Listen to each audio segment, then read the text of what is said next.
Avebury rests amongst the rolling hills of the southwest United Kingdom in the highly energetic and mysterious ancient county of Wiltshire.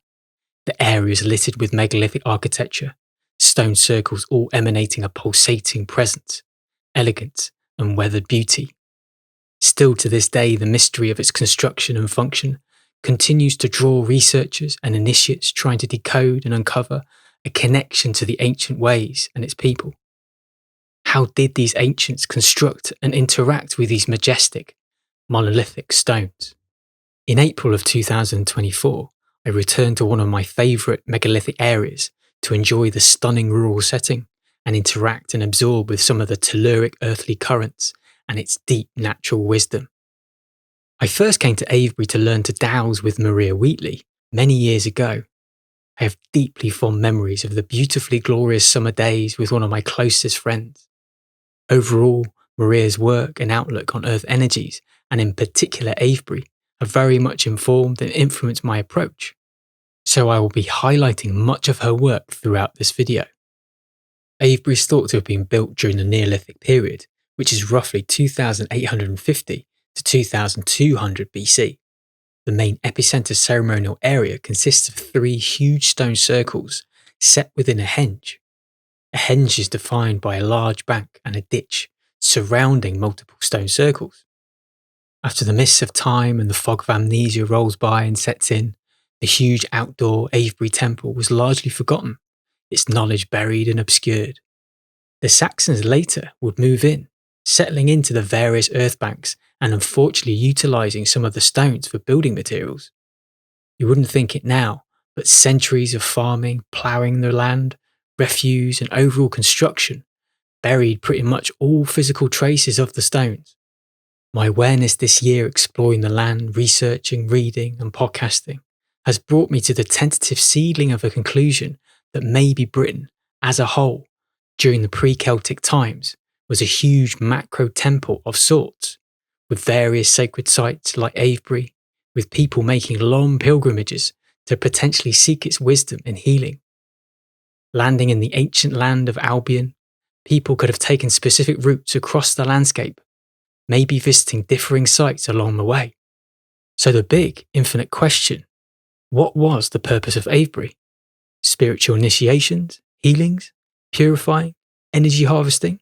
Or could we wildly postulate into the realms of sophisticated nature-based portal technology, allowing communication or even physical pathways to unseen realms and dimensions? Maybe, as the awareness and remembrance of humanity continues to extend and expand, over the coming years, it will uncover layers of understanding. The very small village of Avebury was constructed significantly later around the medieval period in the 11th and 12th century and has continued on over the centuries. Again, sadly, much of the current church, cottages and boundary walls were constructed using broken up stones directly from the sacred site. There is even evidence of people deliberately damaging the stones by heating them up in fires and then dousing them in cold water so they fracture and break. Officially, Avebury, from a historical archaeological point of view, was rediscovered by John Aubrey in the 17th century. Aubrey lived from 1626 to 1697 and was an early English antiquarian, natural philosopher, and is purported to have laid the foundations for modern archaeology exploring England's ancient monuments, historical sites, and ancient folklore. He is best known for his detailed work with Stonehenge and Avebury. Aubrey, it is said, completely altered the perception that England was dominantly influenced by the Romans and made a link between other megalithic architecture that was discovered in other locations around Northern Europe. At the time, King Charles II toured the area with Aubrey to view its recent discovery. Alas, it's this direct royal attention and popularisation to the wider country meant the site became a target of destruction from overzealous religious preachers. Regrettably, using aspects of the damaged site and shattered stones to construct the village church that exists to this day. During my quest through the sacred Wiltshire landscape, the day started in the centre of Avebury Stone Circle. Then I meandered through West Kennet Avenue, interacting with the energetic St Michael and Mary Lays, famous energy lines that stretch from the southwest of Britain in Cornwall all the way through to East Anglia, curving and dancing their way through the countless sacred places, churches, and megalithic sites. From the Stone Avenue, I journeyed on over the hill, descending down towards Silbury Hill, walking alongside the River Kennet, and then risking certain demise on the A4 road as cars riding at motorway speed zip past. Life intact, I headed up to the final sacred site of the day, West Kennet Long Barrow. Overall, the site is collectively referred to as the Avebury Complex and is thought to be the largest stone circle in the world. That particular day, there are a few other sites within Avebury that I didn't manage to explore, these being the Sanctuary and Windmill Hill, to name a few.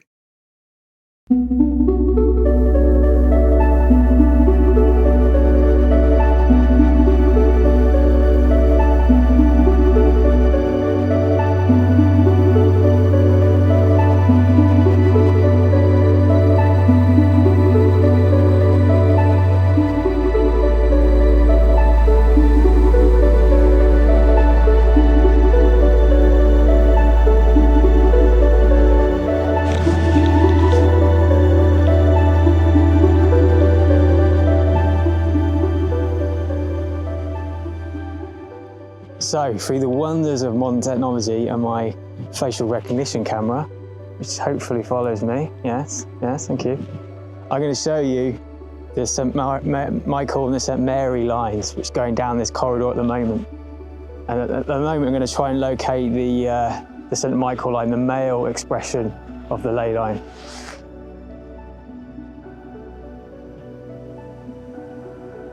Just got to be careful with the wind, it's quite windy at the moment.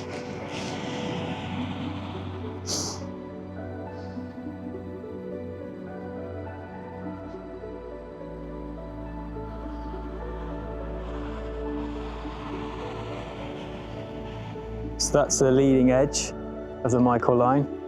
I'm going to try and follow the tailing edge.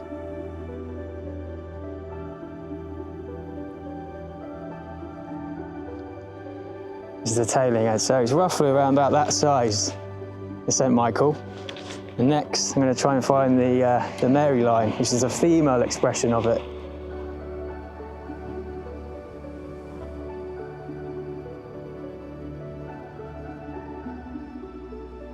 Which is here. It's where my feet is, basically, just on the tip.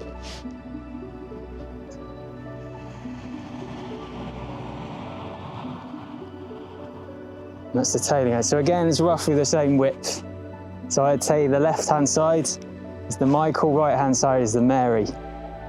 And you can try and follow the actual, because it's not completely straight, it weaves in and out. So you can try and locate, if I try and find the leading edge of the Michael line. And then you can follow that line, so you can follow the edge of it. Dowsing rod moves and I move with the dowsing rod. So it's a slightly kind of serrated edge on the actual sides of the energy lines themselves. They're not completely flat. So it weaves in and out. The camera's still following me, yeah?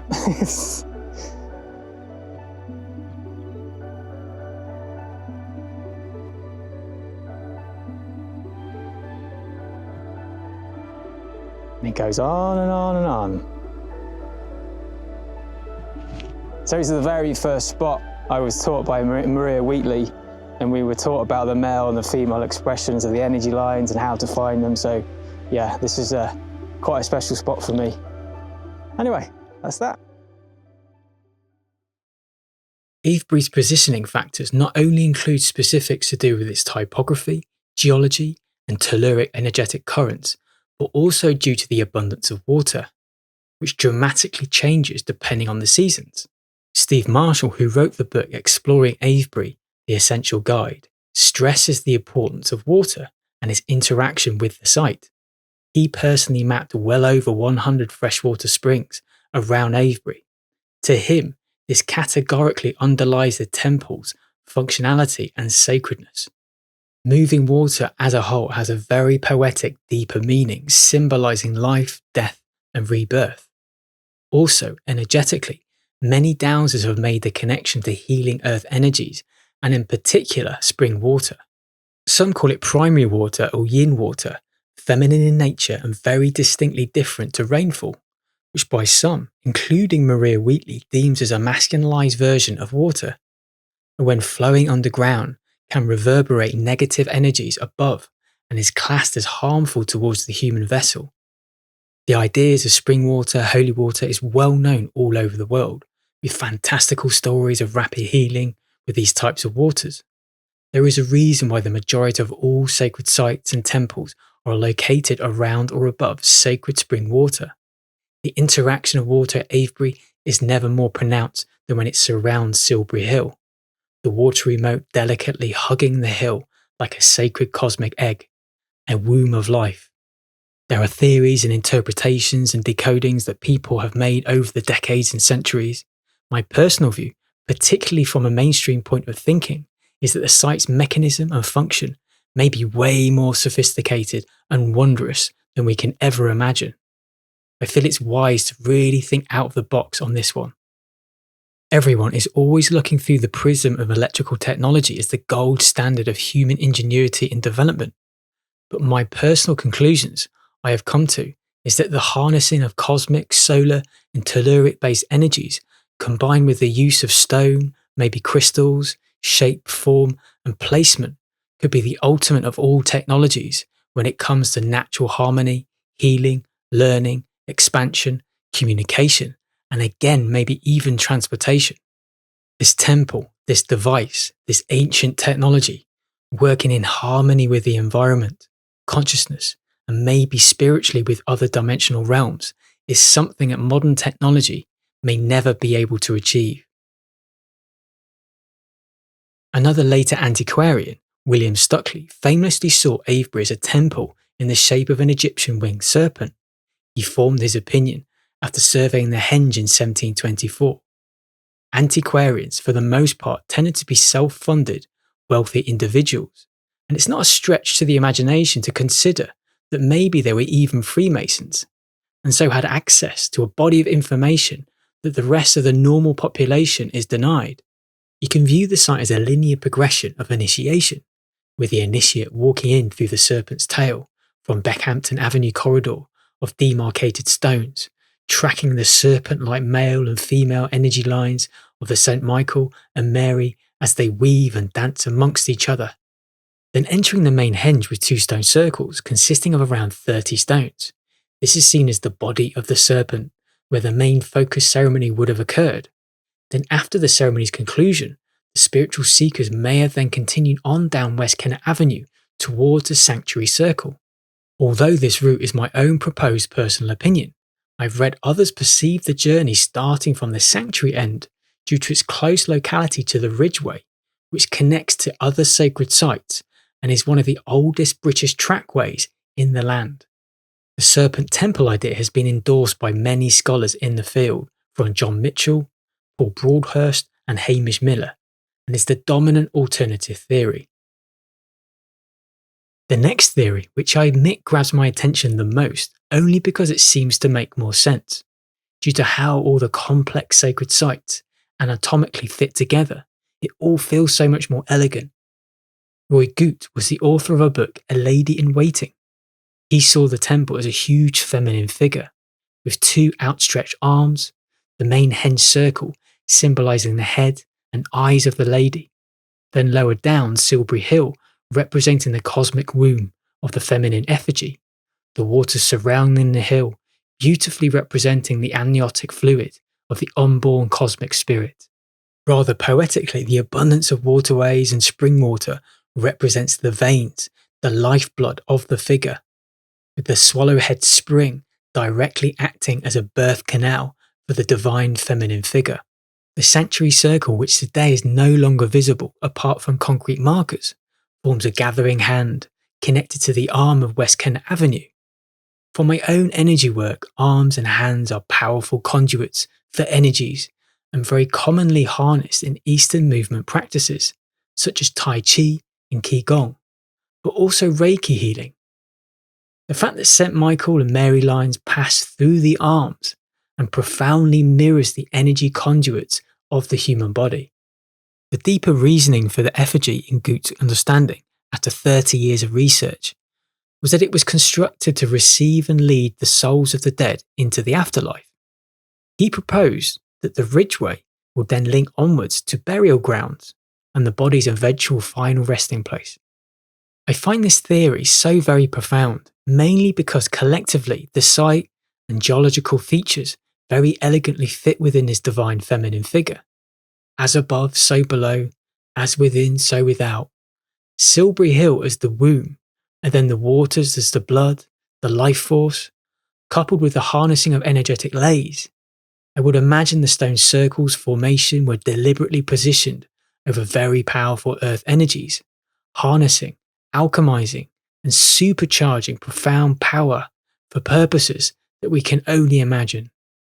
Personally, to me, from my own perspective, is that the lady-in-waiting theory I feel is an affirmation of life, healing, and maybe some latent sophisticated technology rather than marking a funeral procession. My reasonings for this is that there is a lot of ancient evidence and thinking perceiving straight pathways as symbolising the direct journey of the soul to the afterlife. So the Avebury complex and its undulating spiritual journey through the feminine, to me, is about birth, life, and maybe something even more unfathomable than that. In keeping with my current reading and research, I'm fascinated with the ideas of when aspects of the land or architecture follow the form of the human body, or even mirror the heavens above. It connects it, imbues it with a very cosmic, highly sacred magic. Further to this, there is a powerful idea, yes, maybe consciously ancient physically shaped this temple into the feminine form, or more interestingly, could they have been driven by spiritual forces, subconsciously it's inspired to carry out its construction? You can perceive this influence through a spiritual force such as God, angels, guides, higher self, interdimensional influence, whatever language or spiritual tradition you call your foundation that drives and guides people. Similar to crop circles, there appears to be a certain subsection of people physically creating the crop circles. Some tell of being inspired or driven by spiritual forces to create these complex patterns in the fields.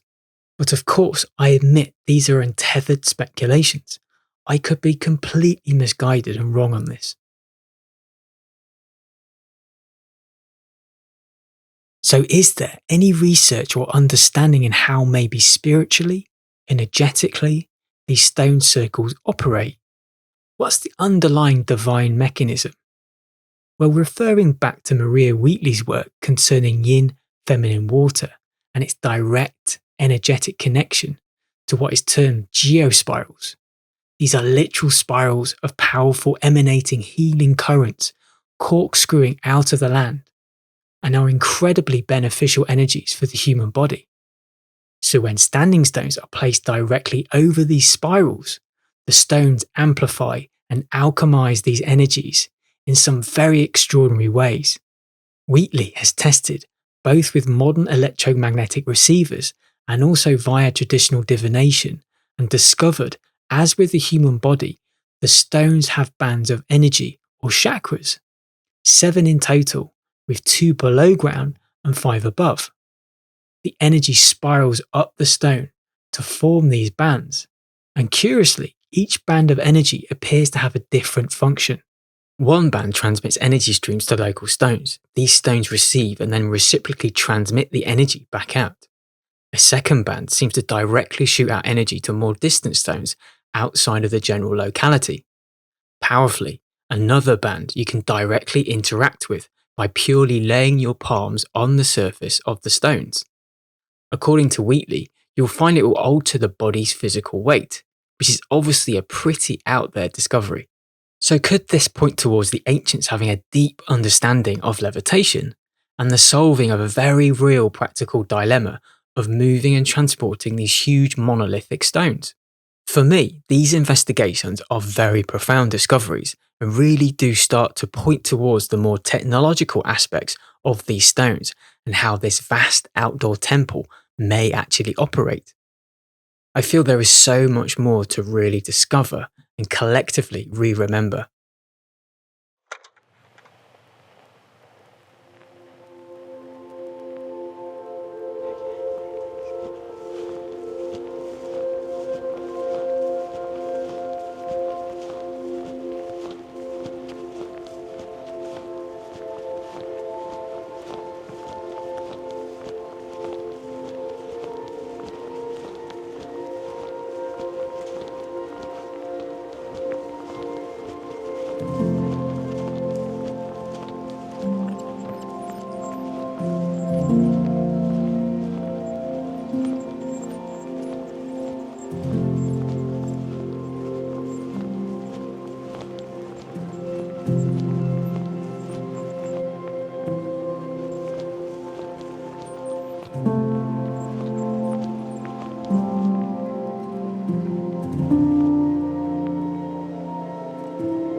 That is about as far as I can go. I've hit water. There is a moat around Silbury Hill.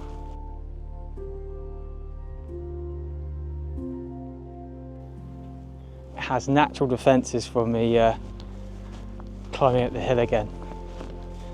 Mother Nature has said no. Simon, you can't do that.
Silbury Hill is the largest artificial mound found in Europe and the largest prehistoric monument in England. Its height is set at 130 feet or 40 metres, the base diameter slightly more than 200 yards or 180 metres, with a 100-foot or 30-metre diameter flat top. Within the mainstream understanding, the construction was started around 2600 to 2400 BC and was probably finalised within 2 phases. As we have mentioned, water features very heavily. The mound is situated in a valley and very near to the river Kennet. The ditch surrounding the mound frequently floods with water in cold winter, autumn and spring months, with deep underground spring water. This association with water is very similar to other primal mounds found around the world. Originally similar to the Giza pyramids, the surface would have been white and highly visible due to the chalk surface and interior.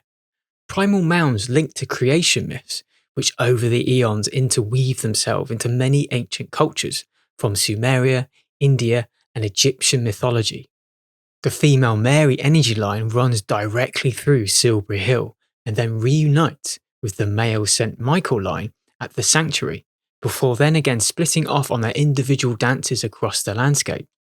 There are some also very mystical, curious similarities with the latitude and geometry. The overall construction was built using a spiral design, similar to the Great Pyramid of Giza, but it shares the same latitude as Giza itself. Researchers point towards many other further geometric markers found in Giza that Silbury embodies, which suggests a deep global shared understanding of sacred geometry. Many researchers argue these alignments are far too precise to be purely coincidental. West Kennet Long Barrow sits to the south of the main Avebury Stone Circle and Silbury Hill, and is the oldest and also the longest long barrow in England, measuring 350 feet or 100 metres in length and 75 feet or 22 metres in width. Its height may have been intentionally aligned with Silbury Hill. For context, the monument is elevated on top of a farmer's agricultural field. The feminine St Mary line, after leaving the cosmic womb of Silbury Hill, meanders its way to West Kennet Long Barrow before heading to the sanctuary. The entrance to the barrow is obscured by various large blocking stones, which were transported from over 20 miles away. From the outside entrance, the stones and the opening very much has a feminine vulvic shape and appearance. Initiates may have then entered for ceremony. Officially, the construction is deemed to have started around 3650 BC. That's 400 years before Stonehenge, if the dates are correct. Referring back again to Maria Wheatley's work, from various talks I've attended, she understands the original use of the long barrow was probably for spiritual initiation, healing, and helping the mind into an alternative state of consciousness due to the deprivation of light and really powerful feminine water energy that flows underneath the various chambers, creating those same geospirals mentioned earlier. Again, these spirals are highly healing in nature to the human body and soul. Over the eons, the nature of construction may have changed, and people started to bury their dead in the barrow due to its sacred nature. Whilst exploring the long barrow that day with my camera, I managed to capture on film the geospiral when interacting with the dowsing rods.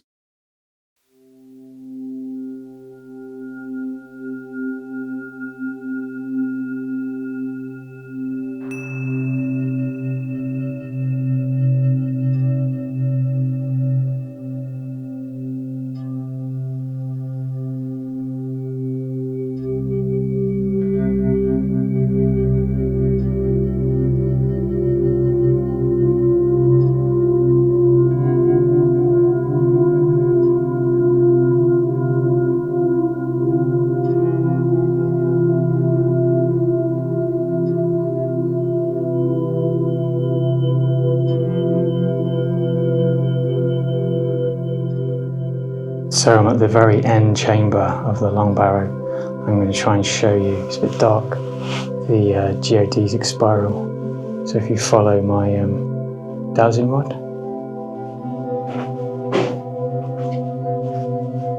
you can see the dowsing rod just went. Now if I just ask it to follow the geodesic spiral.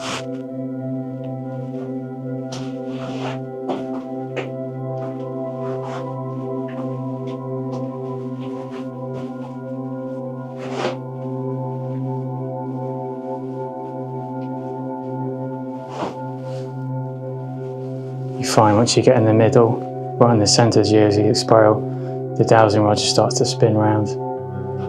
So this is a very healing point when you stood right in the centre. So I'm just going to take a moment again, just enjoy those energies.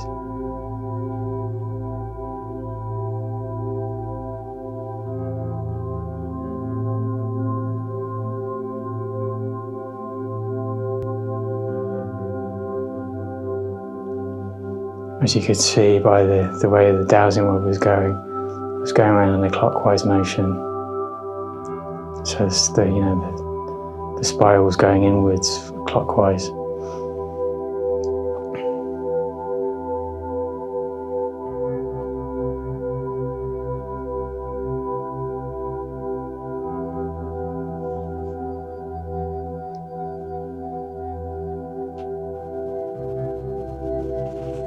There are numerous chambers to the side, left and right, and all of them have geodesic spirals in them as well, so it's not just the one at the end.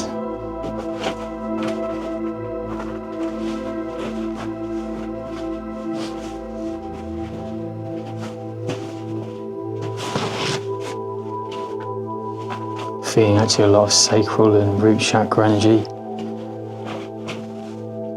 Quite loving energy on the left hand side of my heart as well.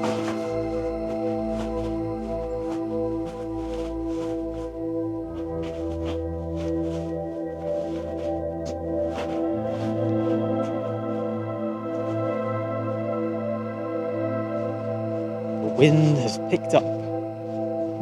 I have just left West Kennet Long Barrow. Out of all the experiences today so far, I think that's the top one so far, energetically anyway. Yeah, it felt really nice, really peaceful. There were a couple of people on top outside, but it was just nice to be able to spend that time on my own in the Long Barrow, just receiving those energies. Made a little offering of a dandelion flower as well, giving reverence to the place, spirits of the land, all of that. But yeah, really, really peaceful feeling. I just spent a bit of time just lying on the grass, just soaking in the sun. And yeah, as soon as I left, it got very cold and windy again. And yeah. So the day's coming to an end. I think that's probably going to be about it for me and Avebury now. I'm just gonna make a quick stop, I think, near Pusey, the Alton Goddess. Sort of crop circles that pop up in that area. And there's crop circles that pop up everywhere actually, and the crop circles I have seen have been in Wiltshire. I've only seen 2 so far. There was one literally to the side of Avebury, and there was another one further out of Avebury. I can't remember exactly where. No idea whether they were genuine or not. I know sometimes there are people who go out there and make them. They were quite simple. In terms of energy, I didn't really feel anything. I remember meditating in both of them, nothing dramatic, change or anything. So maybe they were made by humans rather than the watchers, as people call them. But yeah, now I'm a bit more fitter these days, so hopefully go to check out more crop circles this year, because it's coming into crop circle time, I reckon. Springtime, summer. I'll start making those patterns in the corn and other crops. Anyway.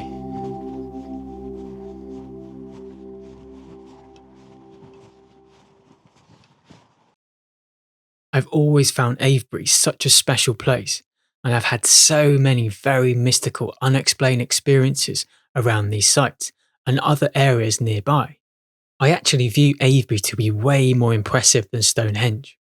The energy is more alive to me. It's a gift you can still get close and personal without having to pay a rather hefty entrance fee. Again, unlike Stonehenge, you can physically touch and really get close to these megalithic stone wonders.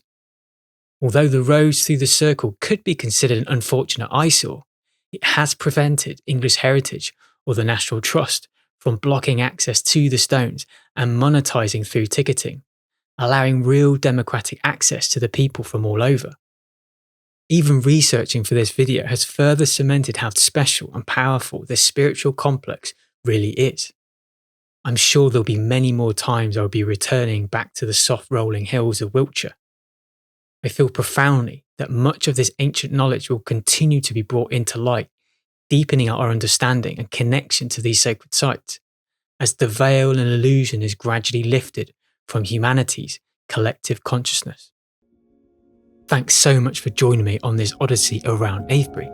Please like, share and subscribe, it really does help. And have a good morning, afternoon or evening wherever you are in the world. Till next time, bye bye.